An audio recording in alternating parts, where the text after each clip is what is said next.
To love yourself is to understand yourself. If you're not going deeper and deeper into your relationship to what happened to you and where are you now and what do you want and are you getting it? Do you think you can change anything?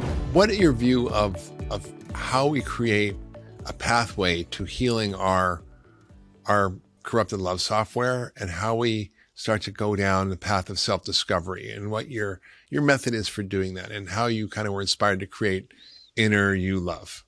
Yeah. Well, first of all, there's layers to understanding yourself.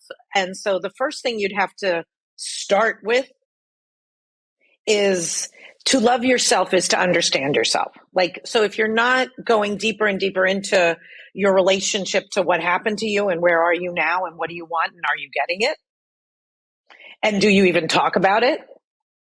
And do you think you can change anything? Right. So if I just sit with any person and I ask them 5 good questions about their current love life, they go into a dissertation of how it's been and how it's going to continue to be with them, with the others, and with life itself. So the first they don't thing, believe it can change. No, they don't even know there's another, what they've done is all there is. Right? It doesn't deny everybody else's is different. It just means I have no access. I am this way. This is how I've been. What do you mean? This is how I've been. First layer is admitting whether you go in or out of dealing with yourself at all and that you think that there's self-discovery. Deep self-discovery. If you haven't discovered something about yourself in love or what you're doing about it or what you're causing or how's it going, it's because you're not doing anything about it, actually. I'm sorry. And complaining or talking to your girlfriends or talking to your guy friends or being in a men's group or being in a woman's, there is no amount of talking about it without focusing it into very specific concepts. Setting the stage with me first, I think will be helpful to sort of talk about some of the method you use and how it works.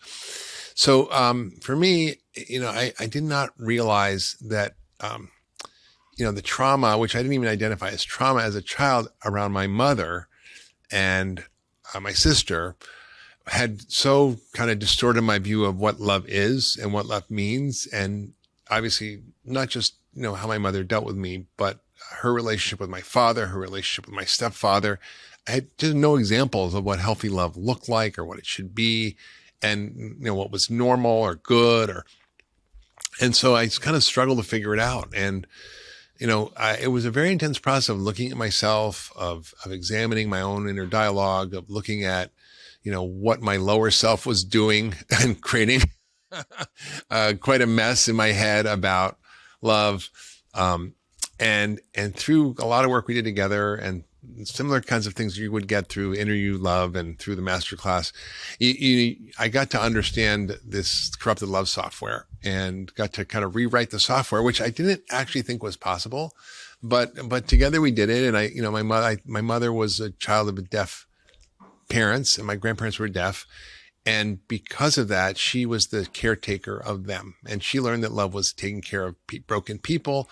And that's what I learned. And my mother depended on me and psychologically depended on me for her therapy in a second marriage that was terrible and with my father. And it was just the worst. You just never do that to a kid. Kids to be kids. You need a therapist. You go to a therapist or go to a coach or something. And that led me to pick women who were damaged, like my first wife who was mentally ill and alcoholic. And so it just took me decades to figure this out, honestly. I wish I'd met you when I was 25, Lauren. But I didn't. I was 55. I mean 52.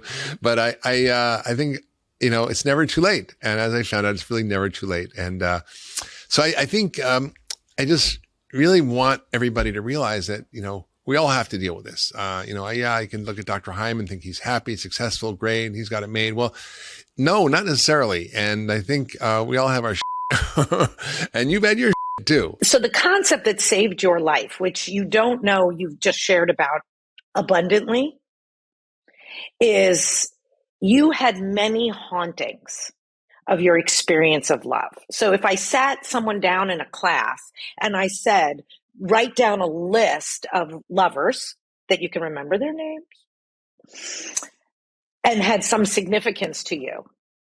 What happened in that relationship? Why did it start? Why did it end? And what did you learn? Most people have never answered that question, like basic 101 of love. So when I talk about love language, I'm not talking about like I have a dictionary for you, though I do have words for you. I'm talking about discovering that you have to write your own and learn your own love language.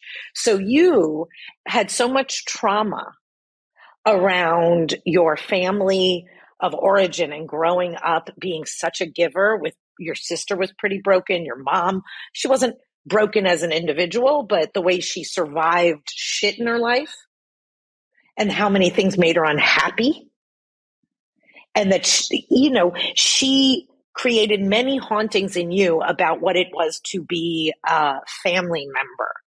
Like, what you should do for your family, what you should do for everyone if you're the guy that can. Look at those eyes. Like, you see them roll? Right? Mom.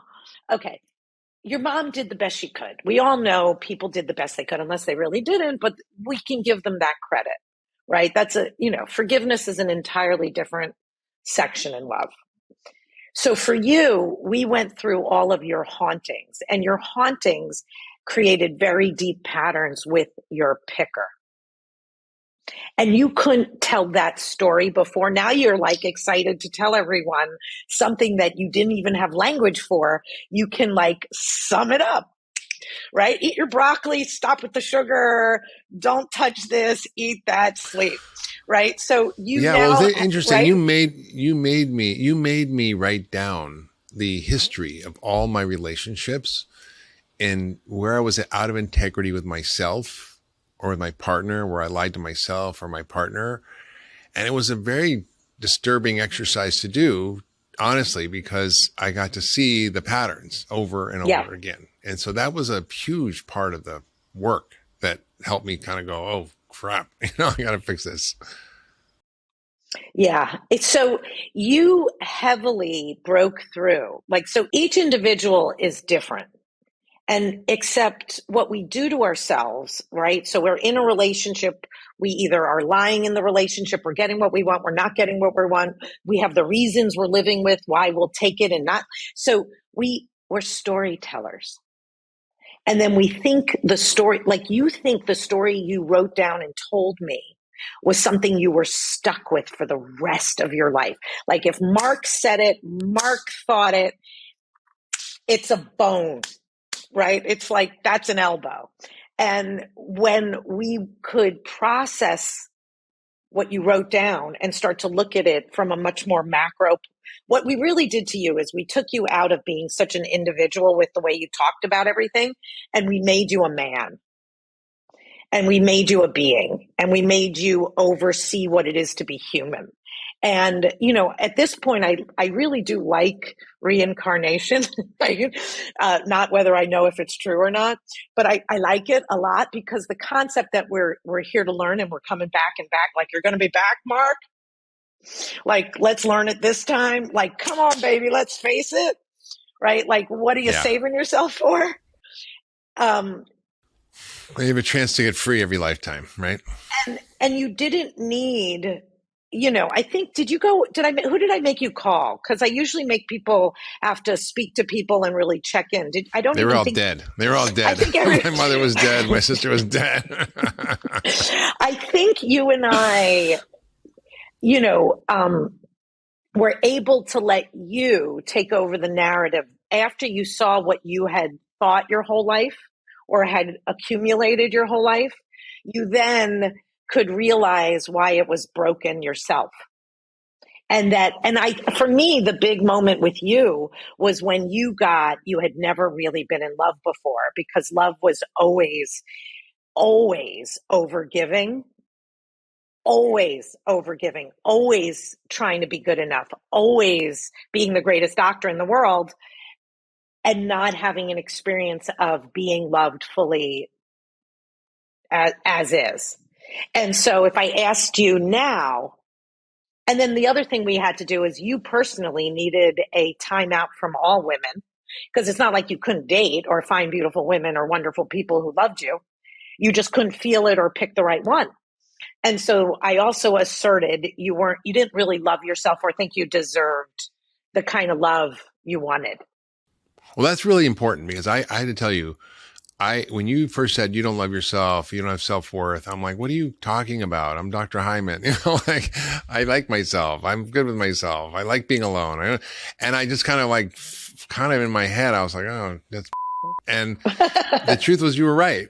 You were right. And you were really right. And it took me a long time to see the ways that I wasn't, loving myself, that I didn't have self-worth, that I felt some emptiness or need that was there because I kind of, as we sort of talked about it, had my light taken from me by my mother, just as she had her light taken from her as a child by her parents.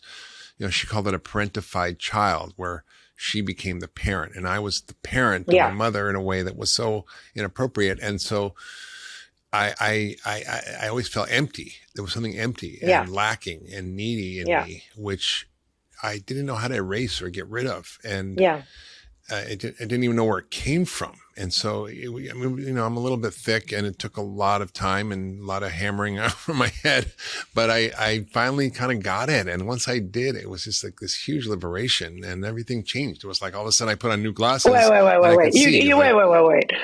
You used to let everybody understand that Mark admits,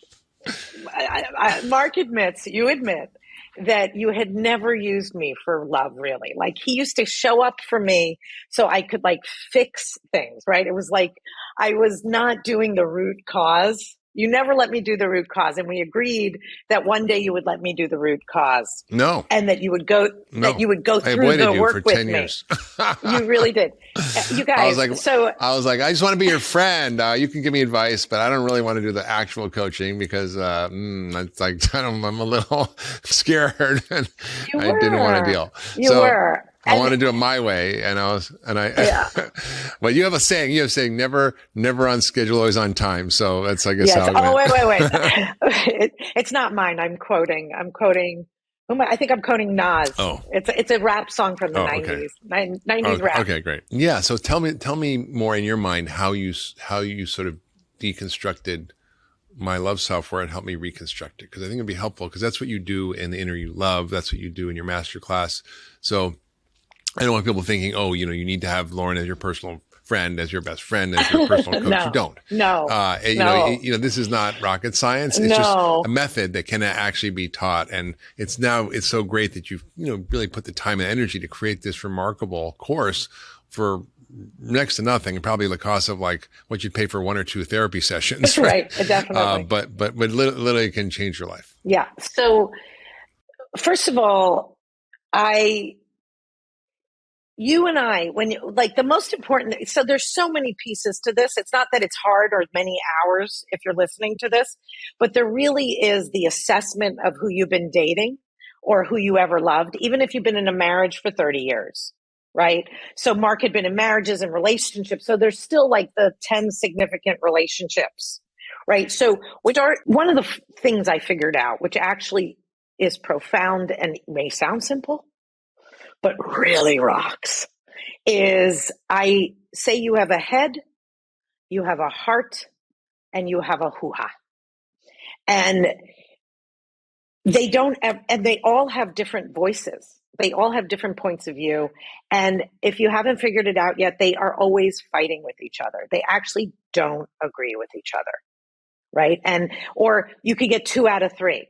Right? Your heart really thinks she's sweet and your hoo-ha thinks she's hot, right? Your head's like, how's her English? Right? How's her, how old is she? What does she know? Right? Shut up with you, right? You're so perfect, right? We'll figure, you can't know her till you know her, the heart says. So but that's really the hoo-ha talking. So everyone has voices aiming at agendas, and the heart's agenda is different than the head's agenda is different than the hoo-ha's agenda, right? And then Mark's head, heart, and hoo-ha are not If he wrote what his heart most wanted, his head most wanted, and his hoo-ha most wanted, it's not the same thing as mine or yours. So what I do is when I talk about making up language, I made Mark have to deal with his own rating scale of head, heart, and hoo-ha, right? Simple like that. 1 out of 10 with your first wife. Why did you marry her? What did you think? Where did it start? Head, heart, and hoo-ha, right? And then when it ended, where was it? Okay, now do the rest of the relationships, head, heart, and hoo-ha, and start to explain. And so what happens when we all humans are hunting for our partner, this is the big mistake everybody makes, in my assessment, is that we think that they're fighting over dominance, the head, the heart, and the hoo-ha out of 100%, so that if you have 2 out of 3, you should be happy, right? So your head gives her an 8. Your heart is a 9, but your hoo-ha is a 6. But because your heart's so happy and it never felt so nurtured, it's going to sell out on everything else. Because, right? So that is very much a pattern that you got from your parents, but you don't see that yet. So what happens in Inner You is over the 30 years I've been doing this, it's been 25, whatever. I'm getting old. I'm 52. Over the years I've been doing this, I've been watching people make predictable patterns, right? So you have predictable patterns that come from your parents, and we have to give you language so that you could start to figure yourself out, so you can have insights into choices, right? You didn't know you had a choice. You didn't know you thought the same way. You didn't know why you were attracted to that girl in the room, right? You really didn't get it.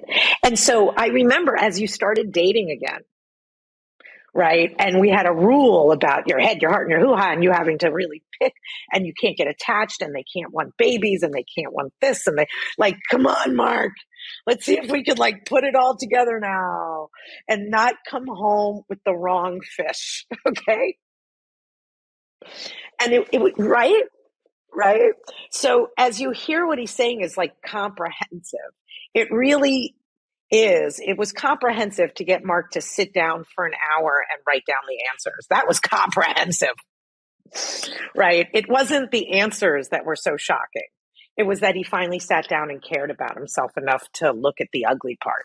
This doesn't take a long time, right? It takes a very short amount of time, but you have to be willing to go into everything, into the marriage you're in now, into your relationship with your kids, into your sex life. Don't come near my master class if you don't want to turn your love light on. Yeah. I mean, I kind of realized that the only way it was going to work was if I, was unfiltered in what I wrote down, because, one thing is to think stuff in your head. It's another thing to actually say it out loud or write it or share it with somebody else. So just in that act of and you gave me permission to write all the worst crap in my head that I wouldn't ever say out loud, and, not make me wrong about it, but actually hear that it was a narrative that was my lower self, that wasn't my highest wisdom in the room. and that helped me to kind of actually see it. I'm like, ooh, yuck. And that's not right. And then it's too good. Wait, it's too good. So the reason when we identify something, right, when we give it a name, right, it then can become a placeholder that we can put a compartment somewhere, right? So when we started to develop that, Mark, there's a higher you and a lower you. And we're going to give everything you ever did in the past or anything you don't like about yourself to your lower self. And then we're even going to have the guy that's been running your life. This was very important for you, that you had your highest, lowest self, right? The good guy who always tried hard, but still was in the old lower self narrative. Well, it's the con man in your head. But because you started to just tell the truth and start to realize what you were saying, whether it was about Mia or about yourself or about dating or about aging, right? You have done a number on yourself about, like, as if does everyone think Mark Hyman is a hot man and is getting better as he ages? Oh, I heard everybody say yes. We don't believe we can get hotter and more profound as we get older. I don't agree. See me? I think I'm getting sexier, better, like you. I'm following your plan, and it gets sexier when you get older because you're liberated, right? You know what you like, and you usually can afford it. So so you were perfectly on time to get to love the most important part of your life, which is when it can really be all about you and your life, not all about making money, having children, building a house, like everything that's the first half of one's life. So, Lauren, in your work, you talk about having developed this sort of new framework for our heart language. Yes. And what that is. Can you talk a little bit about that and what you've learned about the heart? Because you've also been through a lot recently too, and a lot of changes. So you've had to sort of also go on your journey in this. Yes. Just in case anybody wondered, if you become a life coach, does that guarantee doesn't happen to you? No. Even if you're like the best life coach, right? Like, I'm really good. And I even follow my own coaching, but that doesn't mean doesn't happen to me. I can't control others. Yeah. So basically, as my life started to wind down from how much work I was doing and traveling and everything I was doing, I showed up in bed with my husband at the time and was like, baby, I'm back. I have all the hours in the day. Shouldn't we get into each other? Right. Like, so for the first time in David's life, I wanted to play date with him all the time. And he wasn't that into it. I could tell pretty much instantly that he wasn't in love with me. Now, you could go, were you really in love with him? And I'm like, I knew how to be someone who loved. So, right, I knew how to overgive easily and love whatever I had. So Mark would be like, how is this working for you for years? And I'm like, because it's what I chose. And I love what I chose. And so this is good enough. It's not good enough like it sucks, but I love what I chose. And I'm really good at that. But that doesn't mean I'm getting hot sex. Mm-mm. Right. It means I'm getting regular, consistent sex. Okay. Because I keep my promises. All right. So David Zander looked like he wasn't in love with me anymore. I had a rule, and I kept the rule, which is if we're not in love with each other, we're not staying together. We don't owe staying together if it isn't hot and what we both want. And so we admitted that to each other after I discovered it in his eyes and unwound our marriage till today. Right. So we broke up starting basically like COVID 2020. We started unwinding. We are legally everything done, right? Waiting for the states. And I would proudly say that because of that experience and setting David free and making sure my kids were happy with the transition and that we all are good together, like could hang out together forever. Right. And then David started dating early and I didn't, right. I wasn't even jealous. That's not a good sign. Anyway, but I personally waited till my heart healed until my joke is until I wanted to actually see a naked man again. Right. Like I had to wait. And, that happened. And so the whole experience of changing my life or figuring it all out is all the new love language and starting to be able to talk from my heart because it's not a plan that my head came up with and it's not integrity and it's not keeping promises. Those are all great things. But the truth is the heart doesn't give a shit about any of that. The heart wants to I don't need a promise to paint. I get up and paint every day. I don't need a promise to show up to my coaching calls. I love coaching, right? It's when you need a promise. I don't need a promise to go on a walk for 2 hours.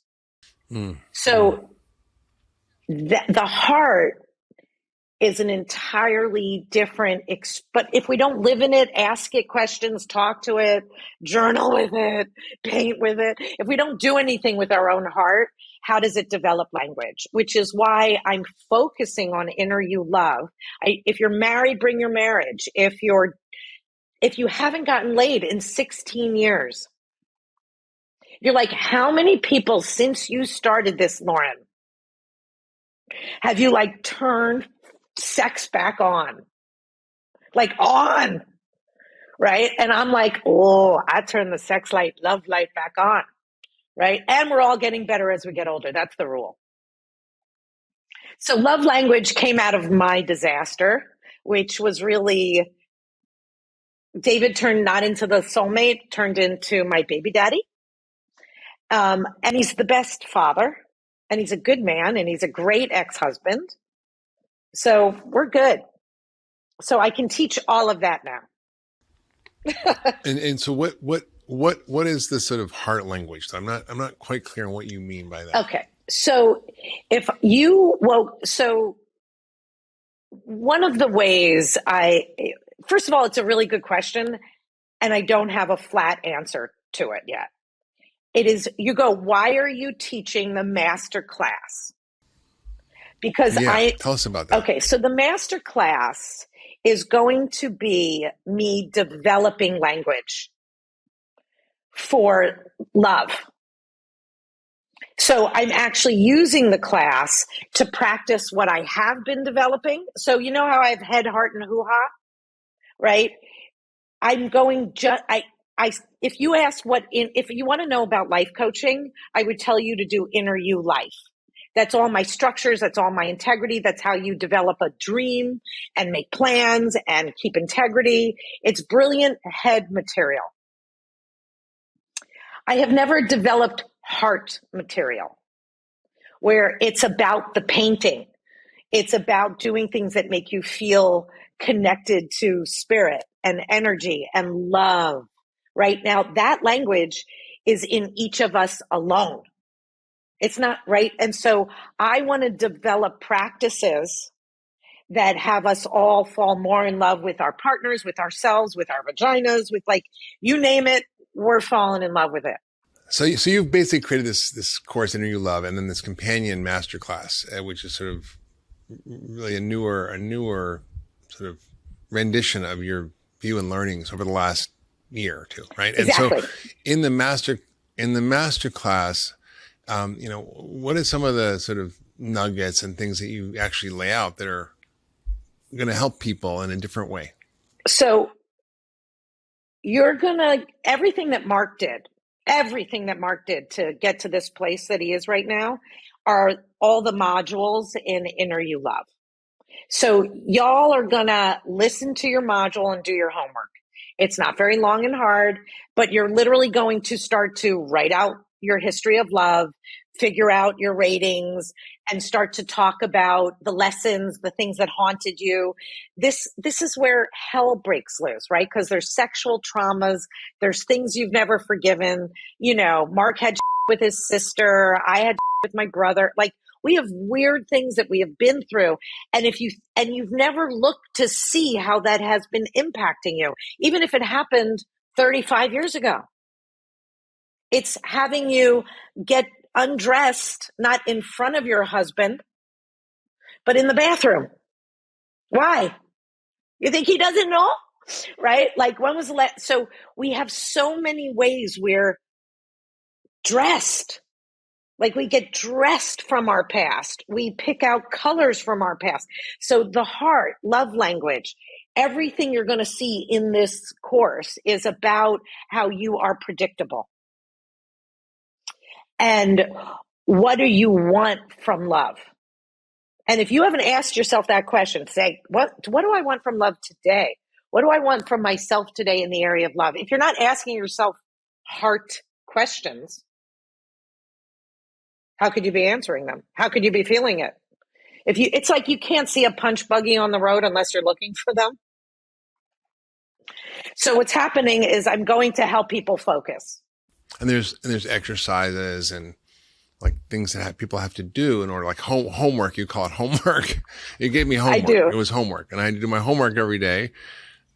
And it wasn't pointless homework. It was actually not for you, it was for me. Yes. And I, was like, you think you do homework for your teacher, but no, it's actually homework is for you. Yeah. And yes. And when I got that, I was like, I thought I was just doing it to please you. And then I was like, no, this is stupid. Like, I don't know why I'm not actually being honest, or why I'm not telling the full truth, or why I'm not divulging like all of my stupid inner thoughts or dialogue. I was like, and I remember I had this moment. I was like, oh, this is not Lauren just telling me to do this so she can have it, or it's her thing. It's like, it's actually a gift for me to actually figure out my crap. And that was a turning point for me, where I actually was like, oh, okay.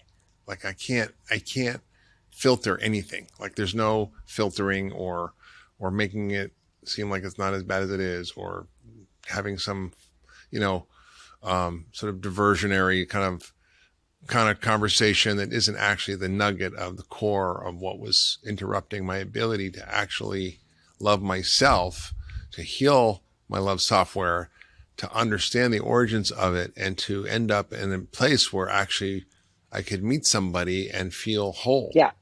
Before, it was such a big thing, and I got to a point where I remember feeling like if I never am in another relationship again, if I never make love again, if I never have any of that, like I'm great. Yes. Like life is great. I'm great. I don't need anything to be happy. Wait. Food to eat, a place to sleep. And, I have to say this because many people think they're there, but gave up on having love and sex. Right. Many people think they're like, see, right. Mark? It wasn't that. For those of you who are not having love and sex and go, I am satisfied because I figured out that's like the same person who goes, how's your spirituality? I don't believe in religion. I'm like, Right. Does that mean the whole chapter died? No, it's not that. It wasn't that. No. It's actually the opposite. It's actually the opposite. It actually liberated me to be able to actually have it. It's a kind of a weird paradox. It's like, once I felt whole, then I was like, oh, and that was just and actually I didn't believe that I could, and I don't think I've erased it all. Obviously, I think there's echoes, but I didn't really think I could, it was like a chiropractic adjustment. Like something was out in my neck and I couldn't move my neck, and all of a sudden I can move my neck, and maybe there's still a little, not 100% range of motion, but like I mostly can move my neck. And it was such a radical thing. And it was surprising to me because I was like, well, I normally would react like this, but I don't do that anymore. I don't have those same thoughts or patterns, or occasionally I'll get triggered and it'll be like a faint wind that blows by, not like a hurricane that knocks me over, So it's interesting. I think the method of this process to go through is so unusual. It's not what you go through in therapy. It's not it's just not relationship counseling. It's not, the normal kind of self-help stuff, which, doesn't always get to the root of it. And that was sort of what was so powerful. I was like, how do we get to the origin and the root? And it's like functional medicine. Like, how do you get to the root cause? And it's not cognitive behavioral therapy is great. It helps a lot of people, but it's really about, managing the outside, not the inside. Yeah. And so what I got to experience with you was to manage the inside and heal the inside out. Yeah. Instead of just taking on the form of whatever it was. And so, it's such a gift to be able to actually. I think one of the things I really do make people do once they understand it, like you, in the class, they will have to do this, which is trailing your inner dialogue where someone else will read it, like your buddy or a coach, or like you will need to share your inner dialogue and deal with that. We want to sound good, or like we want to look good to ourselves, versus what are you really listening to in your head when you look in the mirror? Or what do you really say about how you think that man on the date saw you? Or, right? So we don't think that the voice in our head is destroying or making our life great. So we don't take over. So when people talk about manifesting, people talk about manifesting all the time, right? So I talk about manifesting, but manifesting is understanding that whatever you're saying to yourself is manifesting. And so we're like, well, why do you need to know what you're saying to yourself? Did you hear the other line I just said? Whatever you're saying to yourself, you're manifesting. And you know my other favorite word. Yeah. Come on. Yourself. Don't manifest yourself, right? Because you can, if you manifest yourself, it's fear. It's, I don't deserve, I don't get. So the way you used to, so I remember what you're talking about, which was you would call me, you'd be out on one of your world adventures doing your thing.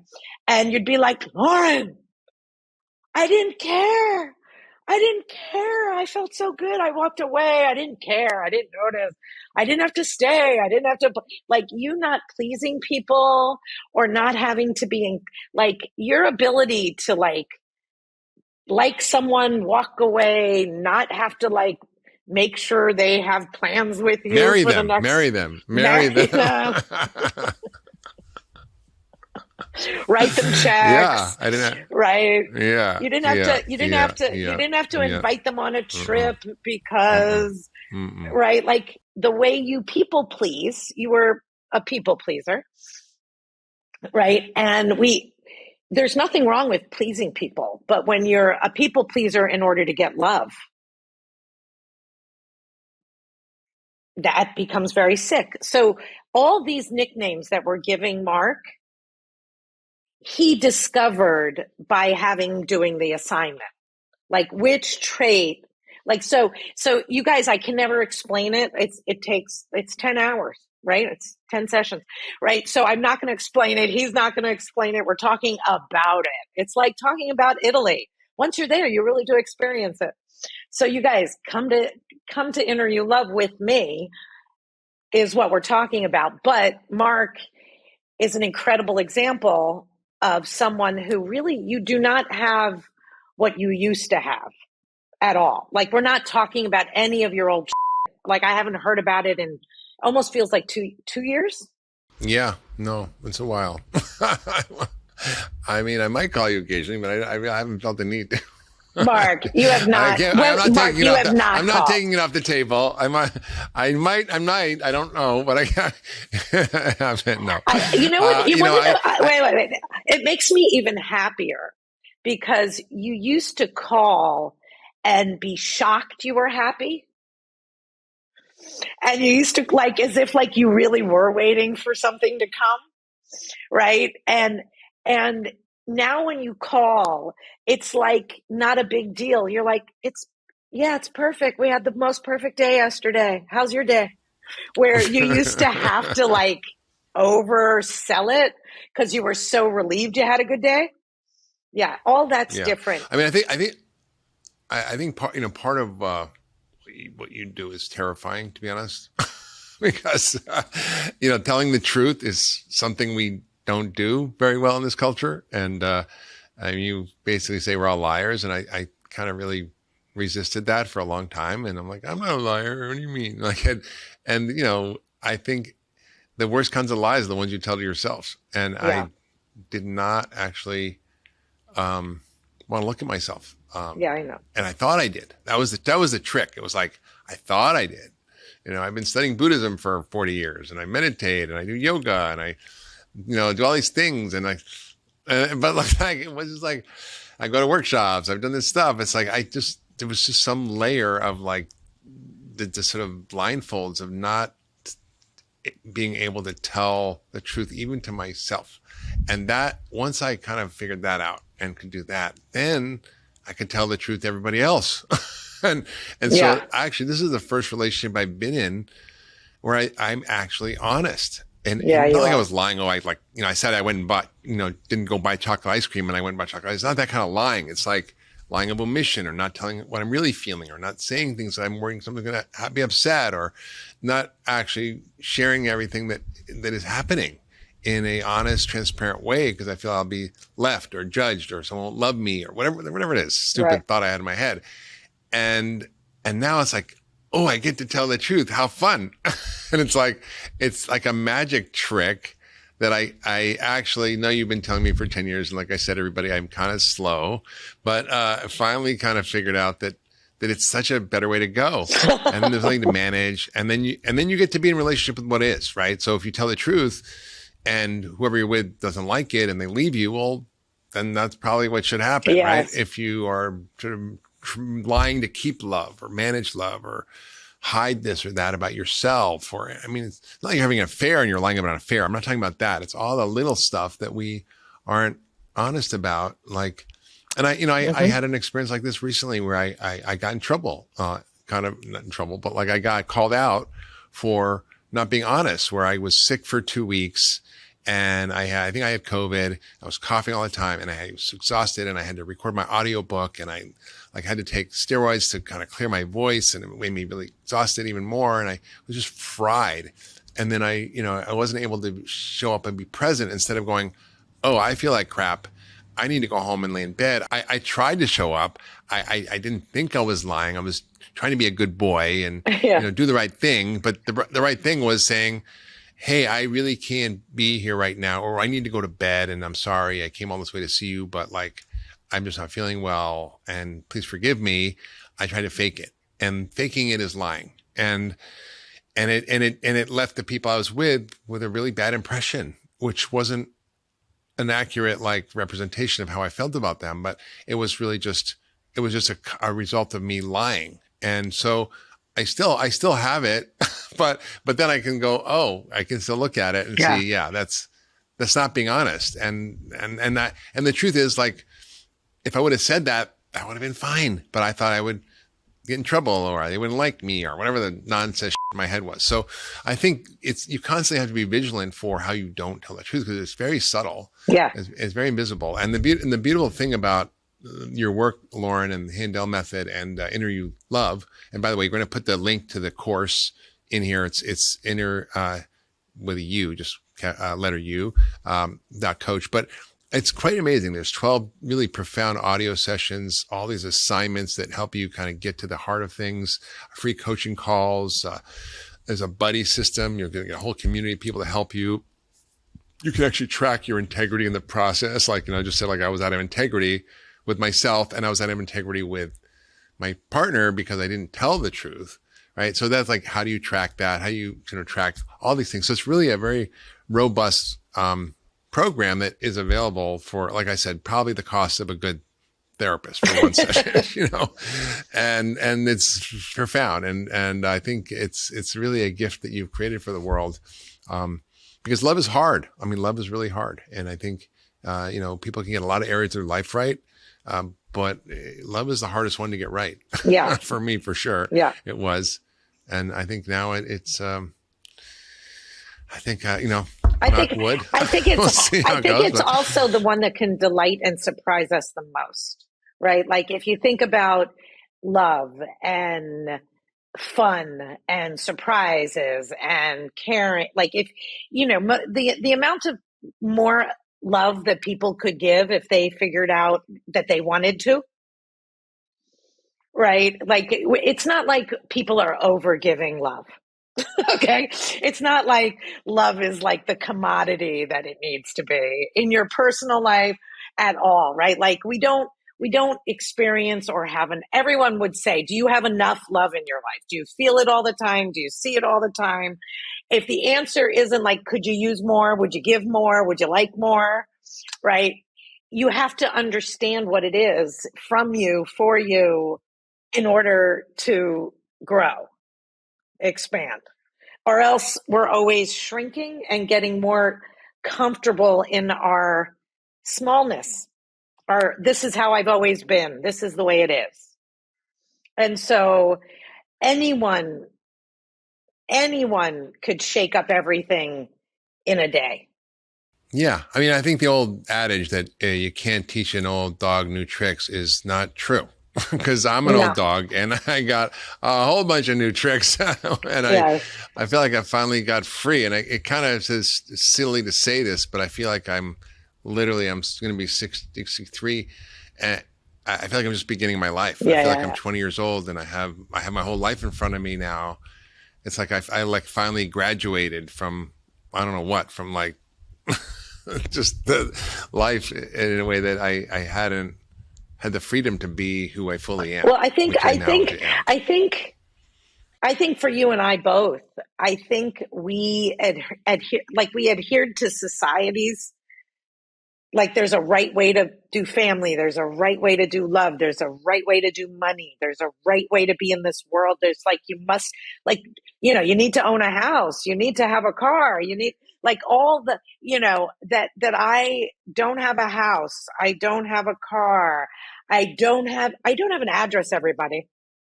I'm a, I'm called a digital nomad, There you go. right?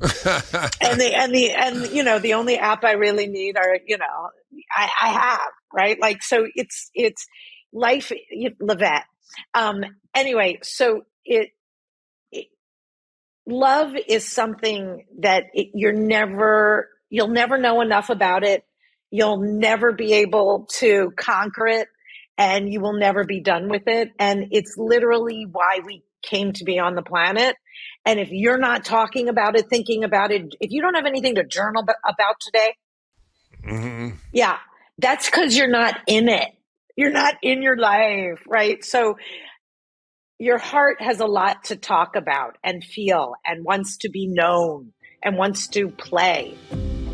If you love that last video, you're going to love the next one. Check it out here.